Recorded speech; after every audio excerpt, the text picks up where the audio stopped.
Hello, I'm Andrew from Growing Chefs Ontario, and welcome to the Farm to Cafeteria Canada's video series on teaching the curriculum through food. Growing Chefs Ontario is a charity based in London, Ontario.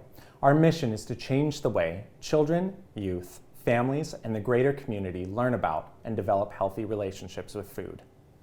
Over the past 12+ years, we have been designing and delivering food literacy programs in partnership with hundreds of local public schools and dozens of community agencies, as well as hosting our own public programming. To date, over 35,000 children have learned to cook with the Growing Chefs team. Through that time, we have observed and learned a lot about how children learn about and approach new foods, how to best organize cooking activities, how to help children apply concepts they've learned in the classroom to cooking and preparing food, which we'll be sharing with you through this video series. Helping to improve food literacy provides so many opportunities to apply concepts and skills learned in the classroom to real-life scenarios. But it can also work the other way around. We regularly hear from teachers that they notice students who have struggled to express their understanding of certain concepts in a classroom setting, but will then observe them demonstrate an understanding of those same concepts when involved in a hands-on cooking activity. Food is such an effective tool for applied learning in math, literacy, science, social studies, health, and even art, and provides real-life opportunities to put those skills into action. Growing Chefs is so excited to partner with Farm to Cafeteria Canada for this video series. Through these videos, we will be sharing some of the theory and planning that goes into developing food education activities and some tips and tricks for how to integrate them into your classroom. We will explore how food literacy connects to the school curriculum, strategies for positively introducing new foods to children and supporting picky eaters, as well as ideas and examples for food literacy activities to use in your classroom. So let's dive on in. The first thing to consider when developing food literacy activities for your classroom is what you want your students to learn or gain. Are you looking to use food to address a specific unit or subject? Have you noticed a gap in your students' food literacy that you're hoping to address? Are you hoping to build off of another program that your students have participated in? Or are you just interested in bringing more food literacy into the classroom generally? There's no right or wrong, more or less effective way to approach food literacy. But it really helps to have a clear idea of what you want to accomplish before you begin. In our experience, it is nearly always immediately noticeable to our staff and even our volunteers when a class that's participating in our programming has previously spent time learning about food. It affects everything from the interest of the students, their attitudes towards our activities, the way they talk about foods, their willingness to try new things, and their confidence in the activity itself. The more exposure students have to food, the more they talk about and explore the concept of food, the better. And the effectiveness of any food literacy programs or activities will grow exponentially. As you get started, think about other activities or programs that are already happening in your school that you can connect to.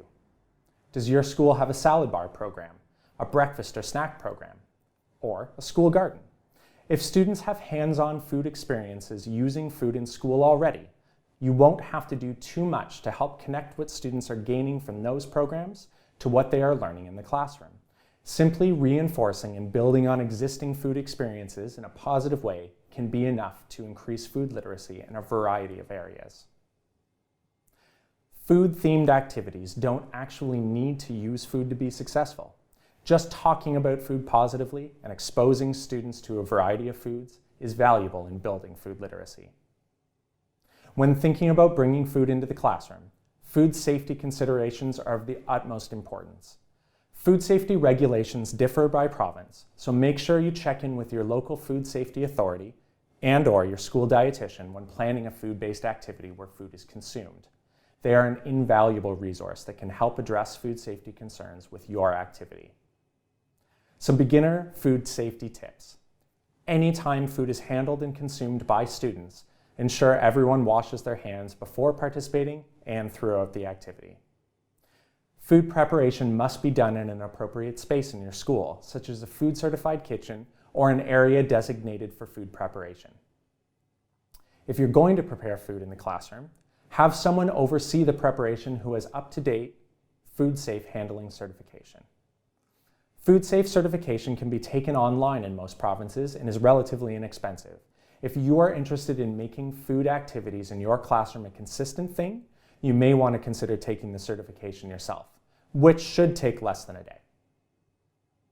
Planning. After food safety, organization is the most important factor in the success of any food literacy activity. Consider the subject or lesson that would benefit from a food literacy activity, what equipment you have available, what the limitations are of the space you'll be using. Do you have any assistance to run the activity from other teachers or parent volunteers? What time do you have available to prepare for and run the activity? Are there any allergies or dietary preferences in your class? You'll want to make sure all students can participate and have something to eat, which may involve offering alternatives.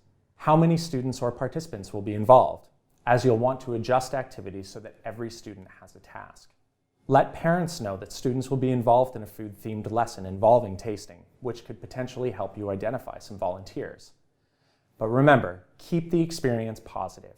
Possibly the most important thing you want your students to take away from any food literacy activity is that learning about and exploring new foods is fun. In our next video, we'll be taking a closer look into what food literacy is and how it connects to the curriculum. The more you understand food literacy, the more you can identify curriculum connections and see how these activities support building food literacy levels. We'll see you there.